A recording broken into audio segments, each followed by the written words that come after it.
Good morning everyone. તો આજથી આપણે ટીવાયબીએસસી સેમેસ્ટર 6 સ્ટાર્ટ કરવા જઈ રહી છીએ. તો ટીવાયબીએસસી એમાં સબ્જેક્ટ કેમિસ્ટ્રી પેપર 602 એમાં આવે છે યુનિટ 4. એ યુનિટ 4 નું ચેપ્ટર 1 જેનું નામ છે ન્યુક્લિયર મેગ્નેટિક રેઝોનન્સ સ્પેક્ટ્રોસ્કોપી, અથવા તેને ટૂંકમાં નામ આપ્યું છે NMR. ક્યારેક આ ફૂલ ફોર્મ પણ પૂછાઈ શકે. NMR એનું ફૂલ ફોર્મ તો શું થાય? Nuclear magnetic resonance spectroscopy. તો સ્પેક્ટ્રોસ્કોપીમાં પહેલા તો આપણે ઇન્ટ્રોડક્શન સ્ટાર્ટ કરીએ. તો પોઈન્ટ વાઇઝ હવે આપણે જોઈએ. તો સૌથી પહેલા તો ઇન્ટ્રોડક્શન. તો ઇન્ટ્રોડક્શનમાં તમને ફર્સ્ટ પોઈન્ટ આપેલો છે spectroscopic analysis a wide application in the identification of atoms and molecules. એટલે કે જે સ્પેક્ટ્રોસ્કોપી છે એ સ્પેક્ટ્રોસ્કોપીનો મેઇન ઉપયોગ શું થાય? આપણે લાસ્ટ સેમમાં 5th સેમમાં એટલે કે 5મા સેમમાં આપણે ભણ્યા હતા આઈએસ સ્પેક્ટ્રોસ્કોપી. તો આઈએસ સ્પેક્ટ્રોસ્કોપી ઉપરથી આપણે ફાઇન્ડ શું કરતા હતા? તો કે એની વેલ્યુ આપેલી હોય, એની ફ્રીક્વન્સીની વેલ્યુ આપેલી હોય, એના ઉપરથી આપણે કયું ફંક્શનલ ગ્રુપ, એના પરથી આપણે શું ફાઇન્ડ કરતા હતા? તો કે કયું ફંક્શનલ ગ્રુપ ગ્રુપ પ્રેઝન્ટ છે એ આપણને ખબર પડે. ફંક્શનલ ગ્રુપ એટલે તો કે ધારો કે એસિડ ફંક્શનલ ગ્રુપ હોય તો કઈ હોય? તો કે COOH, અમાઇન હોય તો NH2, હાઇડ્રોજન હોય તો CHO.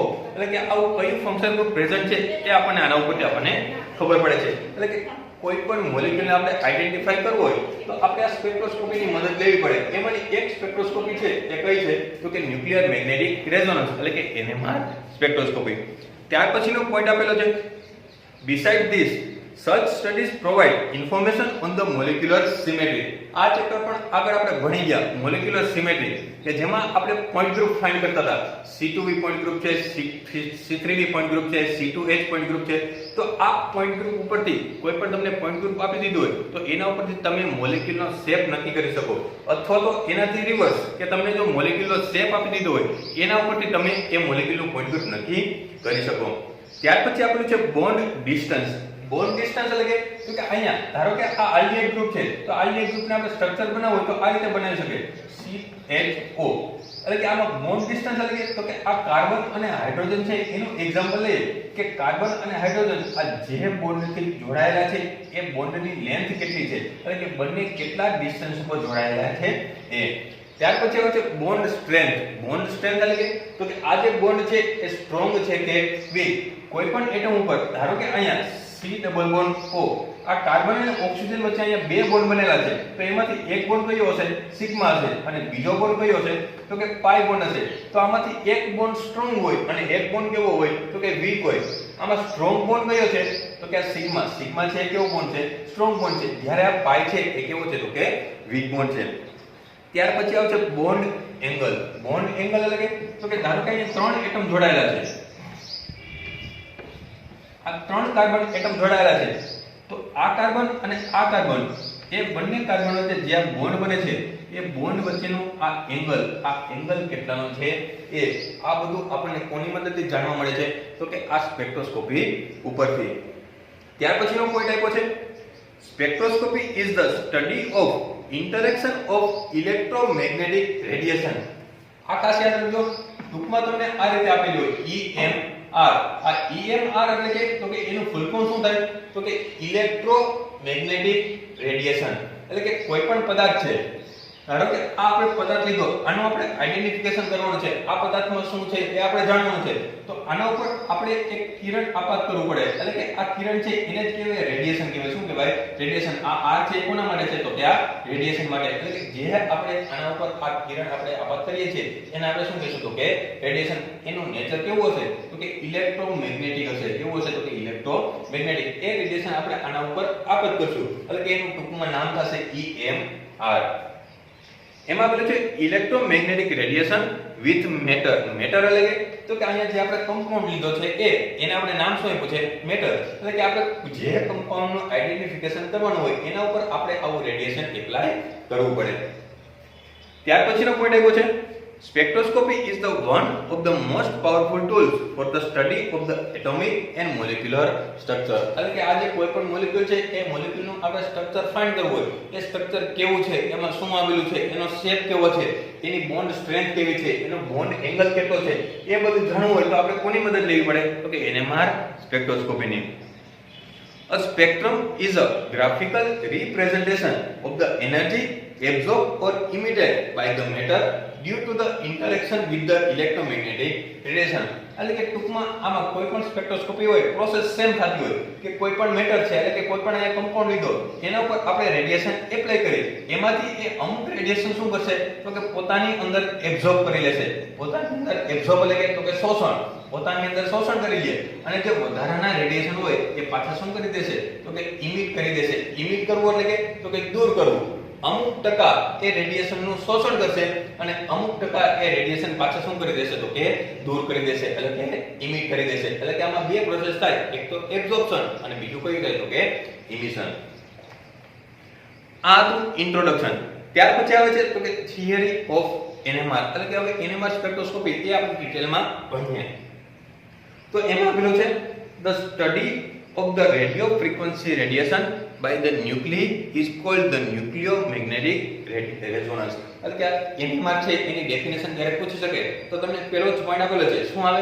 તો કે the study of the radio frequency radiation એટલે કે આ જે આપણે EMR કહીએ છીએ એને શું નામ આપ્યું છે તો કે radio frequency radiation by the nuclei એટલે કે ન્યુક્લિયર એટલે કે તો કે અહીંયા જે આપણે કમ્પાઉન્ડ લીધો છે એનું સેન્ટર હોય એ સેન્ટરને નામ શું આપ્યું છે એને તો કે ન્યુક્લિયર એટલે કે કેન્દ્ર કહેવાય તો કે એ કેન્દ્ર એટલે કે એના ઉપર આપણે રેડિયેશન એપ્લાય કરીએ is called the nuclear magnetic resonance એટલે કે આના ઉપર જ આપણે શું એપ્લાય કરવાનું છે તો કે આવું EMR એટલે કે રેડિયેશન એપ્લાય કરવાનું છે અમુક ટકા એનું શું કરશે તો કે શોષણ કરશે અને બાકીનું શું કરી દેશે તો કે ઇમિશન કરી દેશે ત્યાર પછીનો નેક્સ્ટ પોઈન્ટ આપેલો છે the spinning nucleus generate a magnetic field with associated magnetic moment operating along the direction of the spin angular momentum એટલે કે ધારો કે કોઈ પણ એક આપણે આ સેન્ટર લઈ લઈએ આપણે કોઈ પણ કમ્પાઉન્ડ છે એનું આપણે સેન્ટર લઈ લીધું એના ઉપર આપણે શું કર્યું તો કે આ રેડિયેશન શું કર્યું તો કે એપ્લાય કર્યું આ ઇલેક્ટ્રોમેગ્નેટિક રેડિયેશન એટલે કે એક પ્રકારની એનર્જી છે શું છે તો કે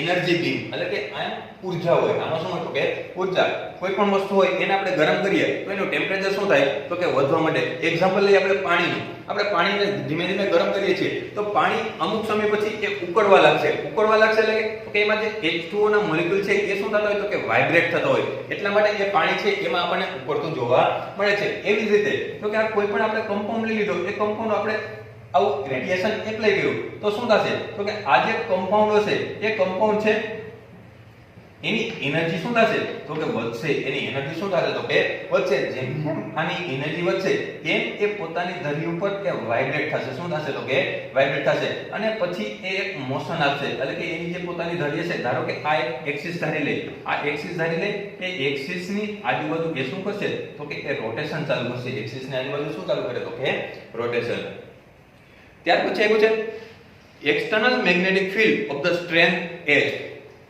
એટલે કે આ એક તો આપણે એનર્જી આપી પછી તો કે બહારથી એક મેગ્નેટિક ફિલ્ડ એપ્લાય કરવાનું બહારથી બીજું શું એપ્લાય કરવાનું તો કે મેગ્નેટિક ફિલ્ડ કે જેને સિમ્બોલ શું આપ્યો છે તો કે H એટલે કે જે બહારથી તમે મેગ્નેટિક ફિલ્ડ એપ્લાય કરશો તો શું થશે external magnetic field of the strength H there is a interaction between the nuclear magnet and the external field એટલે કે આ જે ન્યુક્લિયસ છે એટલે કે જે અહીં આપણે કમ્પાઉન્ડ લીધો છે એના ઉપર એક શું એપ્લાય કરવાનું તો કે કોઈ પણ આવું રેડિયેશન એ રેડિયેશન એપ્લાય કરશો અને બીજું શું એપ્લાય કરવાનું તો કે એક્સટર્નલ મેગ્નેટિક ફિલ્ડ કે જેનો સિમ્બોલ શું આપ્યો છે તમને H as a result of which the nucleus start a precessional motion with frequency omega એટલે કે શું થશે તો કે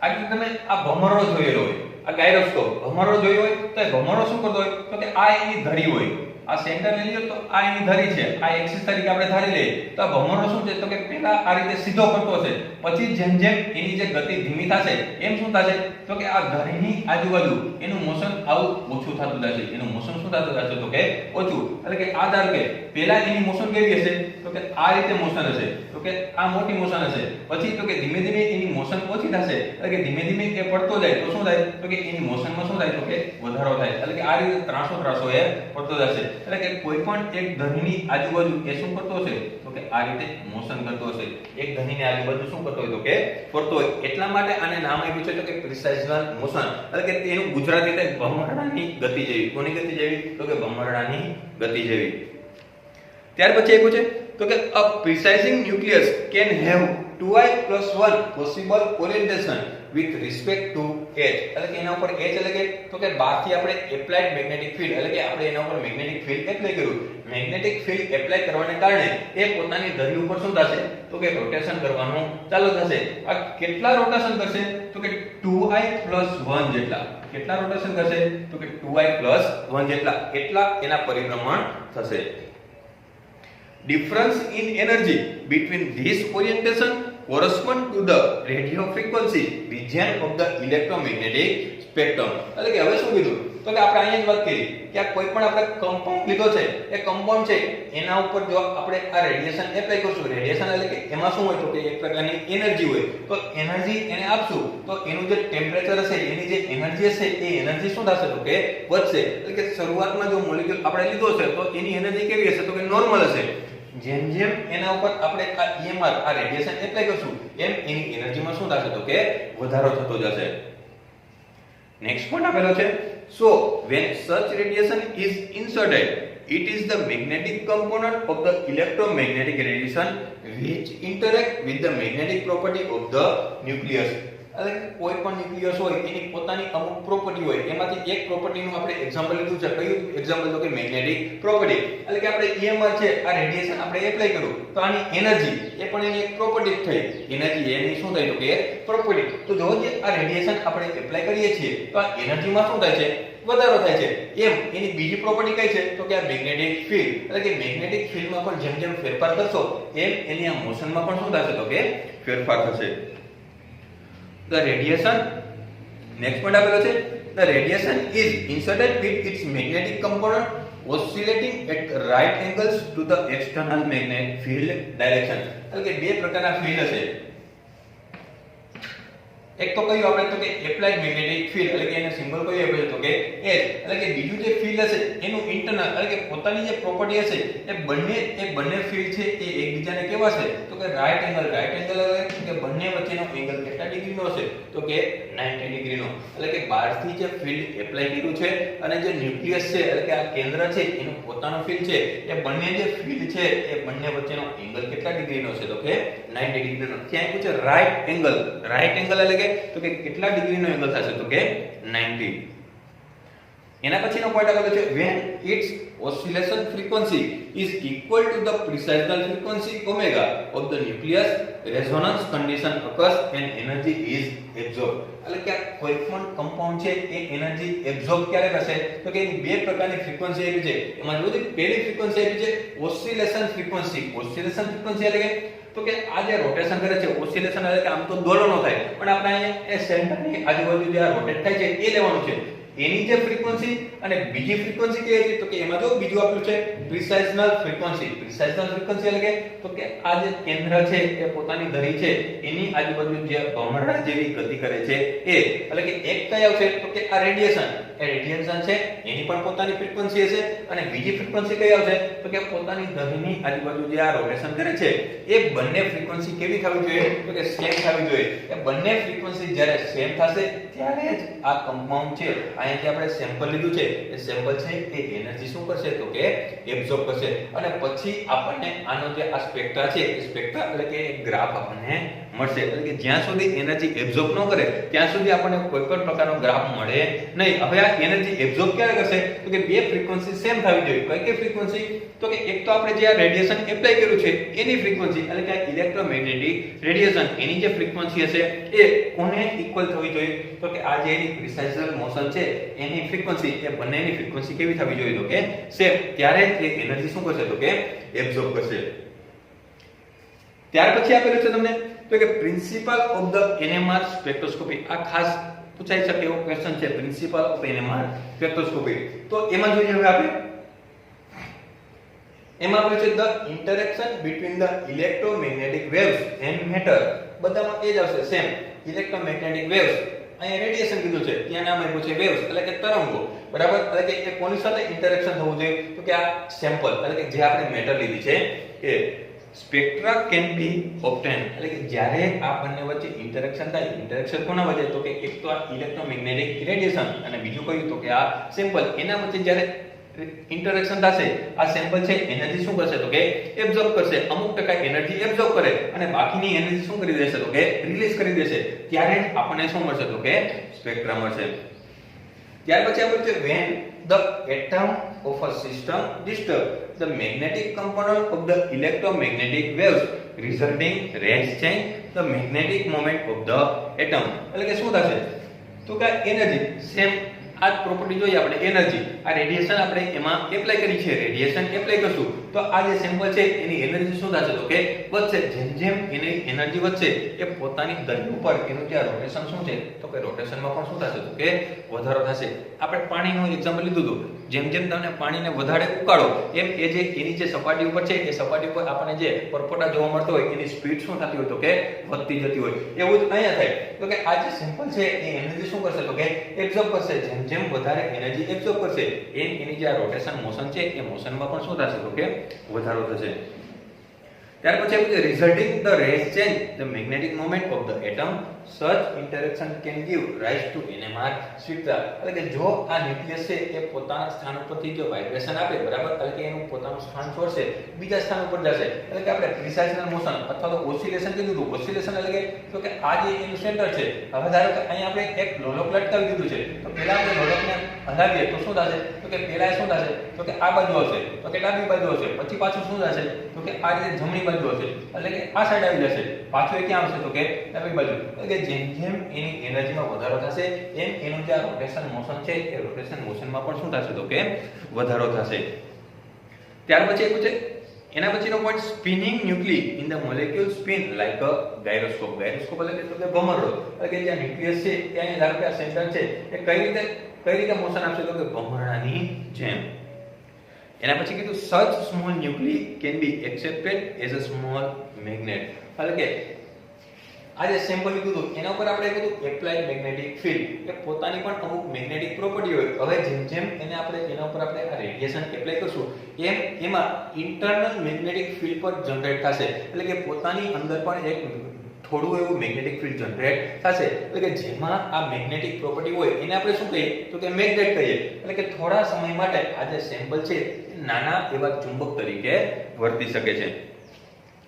એના પછીનો પોઈન્ટ આપણે છે when a molecule is placed in a magnetic field it absorbs the radio frequency. હવે આ જે સેમ્પલ છે એ સેમ્પલ છે એને આપણે શેમાં મૂકવું પડે તો કે મેગ્નેટિક ફીલ્ડમાં. મેગ્નેટિક ફીલ્ડ એટલે કે તો કે એને સિમ્બોલ કયો આપ્યો છે તો કે H. એટલે કે ધારો કે એની આજુબાજુ આ રીતે કોઇલ મૂકેલી હોય, આ રીતે કોઇલ મૂકેલી હોય કે જે શું જનરેટ કરતી હોય તો કે મેગ્નેટિક ફીલ્ડ, અને એના વચ્ચે આપણે અહીંયા શું મૂકવાનું થાય તો કે આ સેમ્પલ. એટલે કે અહીંયા ટેસ્ટ ટ્યુબ જેવું હોય એ ટેસ્ટ ટ્યુબ જેવું હોય એમાં આપણે શું કરી દેવાનું થાય તો કે આ સેમ્પલ, અને આજુબાજુ બંને બાજુ અહીં શું હોય તો કે મેગ્નેટિક ફીલ્ડ. મેગ્નેટિક ફીલ્ડ એટલે કે એને સિમ્બોલ કયો આપ્યો છે તો કે H.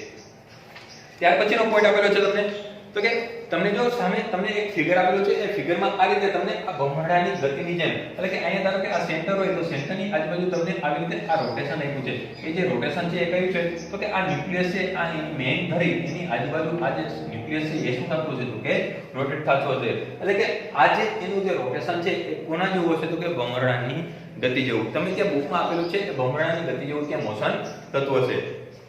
ત્યાર પછી આપ્યું છે તમને તો કે when the precessional frequency of the nucleus becomes equal to the frequency of the applied radio frequency. આપણે વાત કરી ગયા કે બે ફ્રીક્વન્સી સેમ થવી જોઈએ. એક ફ્રીક્વન્સી કઈ સેમ થવી જોઈએ તો કે પેલી કઈ આવશે તો કે EMR એટલે કે ઇલેક્ટ્રોમેગ્નેટિક રેડિયેશન, એની ફ્રીક્વન્સી પણ સેમ હોવી જોઈએ. એ કોના જેટલી હોવી જોઈએ તો કે એ જે પ્રિસાઇઝનલ મોશન કરે છે એની જે ફ્રીક્વન્સી છે એના જેટલી. એટલે કે બંને જે ફ્રીક્વન્સી છે એક તો આ રેડિયેશનની ફ્રીક્વન્સી અને બીજી આવશે કઈ તો કે આ જે પ્રિસાઇઝનલ મોશન છે એની ફ્રીક્વન્સી, એ બંને ફ્રીક્વન્સી કેવી થવી જોઈએ સેમ, ત્યારે જ એ એનર્જી શું કરી શકે છે તો કે એબ્સોર્બ કરી શકે છે. ત્યાર પછીનો પોઈન્ટ આવ્યો છે transition occur between the nuclear energy state which are known as the flipping of the proton which leads to the change in the spin of the proton. એટલે કે શું થશે તો કે ધારો કે કોઈ પણ કંપાઉન્ડ લીધો કે એના અત્યારે ગ્રાઉન્ડ સ્ટેટમાં છે, એ ગ્રાઉન્ડ સ્ટેટમાં છે એને આપણે શું આપશું તો કે એનર્જી. જો એને આપણે એનર્જી આપીએ તો એની એનર્જી શું થશે તો કે વધશે, તો એનાથી આ ઉપરના સ્ટેટમાં આવશે તો કે આને એનર્જી કેવી હશે એના કરતા તો કે વધારે હશે. પછી તો કે આ ઉપરના સ્ટેટમાં આવી ગયો પછી શું કરશે તો કે આ સ્ટેટમાંથી એ અમુક ટકા એનર્જી રિલીઝ કરી દેશે, અમુક ટકા એનર્જી શું કરી દેશે જશે રિલીઝ, અને બાકીની એનર્જી હશે એ લઈને પાછો ક્યાં આવી જશે કે ગ્રાઉન્ડ સ્ટેટમાં. એટલે કે અમુક સમય માટે એની એનર્જી વધશે એ નીચલા સ્ટેટમાંથી ક્યાં જશે કે ઉપરના સ્ટેટમાં. એટલે કે આ નીચલું જે સ્ટેટ છે એને કહેવાય ગ્રાઉન્ડ સ્ટેટ કહેવાય. એટલે કે ત્યાં એની એનર્જી કેવી હશે તો કે નોર્મલ હશે, અને જે ઉપરના સ્ટેટમાં જશે એને કહેવાય એક્સાઇટેડ સ્ટેટ. એટલે કે એની એનર્જી કેવી હશે તો કે વધારે.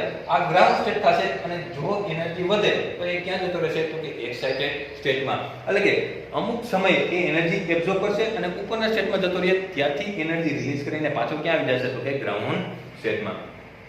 ત્યાર પછી આપણે third the RF energy can change the direction of the spin of the nucleus. એટલે કે જેમ જેમ એ એનર્જી એબ્ઝોર્બ કરતો જશે એમ આનું સ્પિન એટલે કે આ રોટેશન છે એ રોટેશનમાં વધારો કે ઘટાડો થતો જશે.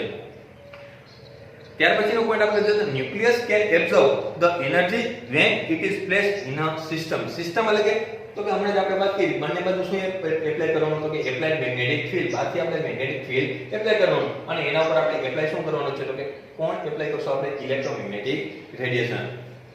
ત્યાર પછીનો પોઈન્ટ આપણે છે NMR સ્પેક્ટ્રોમીટર. એટલે કે સિસ્ટમ એટલે કે તો કે આ જે NMR સ્પેક્ટ્રોસ્કોપી માટેનું ઇન્સ્ટ્રુમેન્ટ આપેલું છે એ ઇન્સ્ટ્રુમેન્ટ છે, એ ઇન્સ્ટ્રુમેન્ટનું નામ શું આપ્યું છે તો કે NMR સ્પેક્ટ્રોમીટર. ત્યાર પછી આપેલું છે it then lose the energy to return to the unexcited state. હમણાં જ આપણે વાત કરી કે આ જે સેમ્પલ છે એ સેમ્પલ અત્યારે નીચેના સ્ટેટમાં છે, ગ્રાઉન્ડ સ્ટેટમાં કહેવાય. એટલે કે ત્યાં એને જો એનર્જી આપો તો એનર્જી શું કરશે એબ્ઝોર્બ કરશે. એનર્જી એબ્ઝોર્બ કરીને ત્યાંથી ક્યાં જતો રહેશે તો કે એક્સાઇટેડ સ્ટેટમાં. એટલે કે જ્યારે એનર્જી એબ્ઝોર્બ કરશે ત્યારે ક્યાં જશે તો કે એક્સાઇટેડ સ્ટેટમાં. ત્યાર પછી કીધું તો કે અમુક સમય પછી શું થશે તો કે આ અમુક સમય પછી આ એક્સાઇટેડ સ્ટેટમાંથી એ પોતાની એનર્જી શું કરી દેશે રિલીઝ કરી દે, એટલે કે દૂર કરી દે, અને પાછો એ એનર્જી દૂર કરીને પાછો ક્યાં આવી જશે તો કે ગ્રાઉન્ડ સ્ટેટમાં. મીન્સ કે અનએક્સાઇટેડ સ્ટેટ.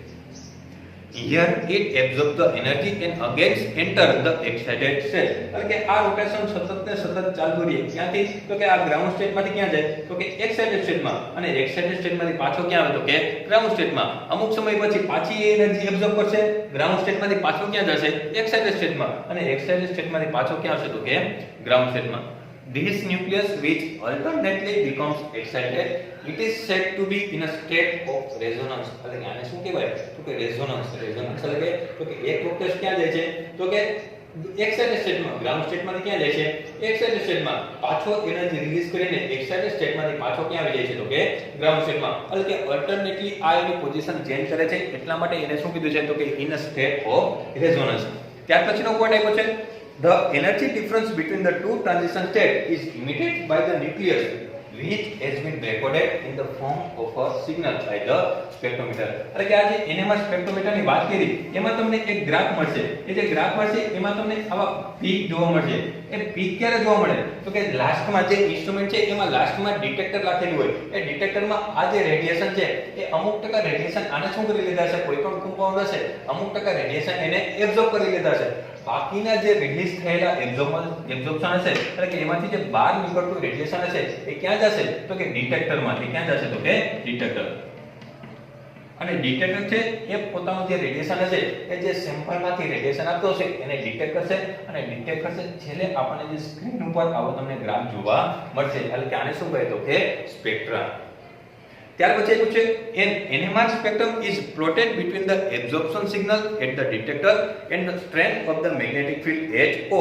એટલે કે તમને જે ગ્રાફ મળશે આ જે ગ્રાફ મળ્યો એ ગ્રાફ છે એ કોના વર્સિસ કોનો મળશે તો કે તમને એમાં આપેલું છે ફ્રીક્વન્સી. એટલે કે આ V એટલે કે શું દર્શાવે તો કે ફ્રીક્વન્સી, અને બીજું શું આપ્યું છે તો કે એબ્ઝોર્પ્શન. અને જે એબ્ઝોર્પ્શન એટલે જે મેગ્નેટિક ફીલ્ડ આપણે એપ્લાય કર્યું છે એને લીધે એ અમુક એનર્જી શું કરશે તો કે એબ્ઝોર્બ કરશે. એટલે કે એબ્ઝોર્પ્શન અને બીજું શું આવશે તો કે ફ્રીક્વન્સી. એનો ગ્રાફ તમને જોવા મળશે. આ રીતે તમને આવા પીક જોવા મળશે.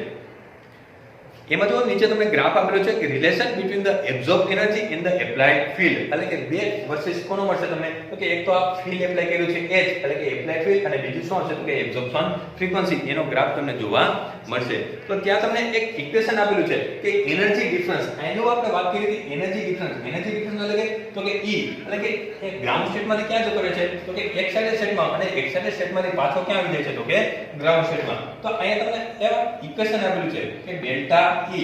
તો ડેલ્ટા E ઇક્વલ તમને ઇક્વેશન આપેલું છે ગામા H HO O એટલે HO એટલે કે તો કે એપ્લાઇડ મેગ્નેટિક ફિલ્ડ અને છેદમાં શું આપેલું છે તો કે 2 પાઈ એટલે કે આ એનર્જી ડિફરન્સ એટલે કે ગ્રાઉન્ડ સ્ટેટ અને એક્સાઇટેડ સ્ટેટ છે એનો એનર્જી ડિફરન્સ કેલ્ક્યુલેટ કરવો હોય તો આ ઇક્વેશન આપણે યુઝ કરવો પડે પરંતુ આપણને ખબર છે કે ડેલ્ટા E ઇક્વલ આપણે શું મૂકી શકીએ ડેલ્ટા E ઇક્વલ શું મૂકી શકીએ આપણે તો કે h ન્યુ તો અહીં ડેલ્ટા E ઇક્વલ આપણે h ન્યુ મૂકી દે તો શું થશે તો આ ઇક્વેશન તો સેમ રહેશે તો કે ગામા h HO પણ શું હશે તો કે 2 પાઈ તો હવે તમને અહીં દેખાય છે બંને બાજુ સેમ તમને કંઈક જોવા મળે છે તો બંને બાજુ સેમ શું છે તો કે h અને આ h શું થઈ જશે તો કે કેન્સલ થઈ જશે h કેન્સલ થઈ જાય તો બાકી હવે શું વધશે તો કે આ સાઈડ તો કે ફ્રીક્વન્સી b આ બધું શું વધશે તો કે ગામા h કેન્સલ થઈ ગયું તો કે h0 અથવા તો h o પણ કહી શકો અને h0 પણ બોલાય h o પણ બોલાય કોઈ પણ બોલી શકો અને છેદમાં શું હશે તો કે 2 પાઈ તો હવે આમાંથી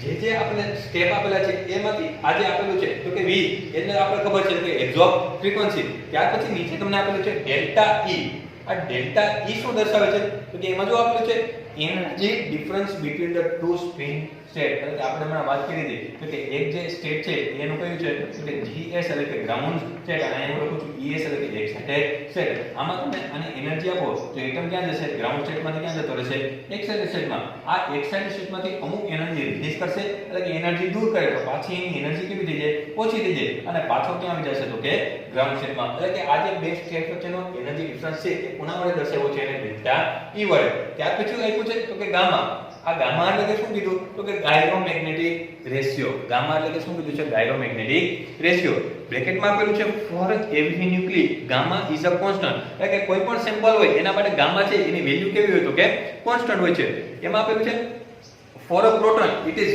26750 એટલે કે પ્રોટોન હોય તો એના માટે કેટલી આપેલી છે તમને તો કે 26750 પ્રોટોન એટલે કે હાઇડ્રોજન છે એટલે નામ શું આપ્યું છે તો કે પ્રોટોન એના માટે જે એની વેલ્યુ છે એ કેટલી છે 26750 એના પછી આપણું છે HO અથવા તો H0 એ તો આપણને ખબર છે શું છે તો કે એપ્લાઇડ મેગ્નેટિક ફિલ્ડ બહારથી આપણે જે મેગ્નેટિક ફિલ્ડ એપ્લાય કર્યું છે એની વેલ્યુ અને આ જે V એટલે કે આની વેલ્યુ શું છે તો કે એબ્સોર્પ્શન ફ્રીક્વન્સી એટલે જે ફ્રીક્વન્સી એબ્સોર્બ કરેલી છે તે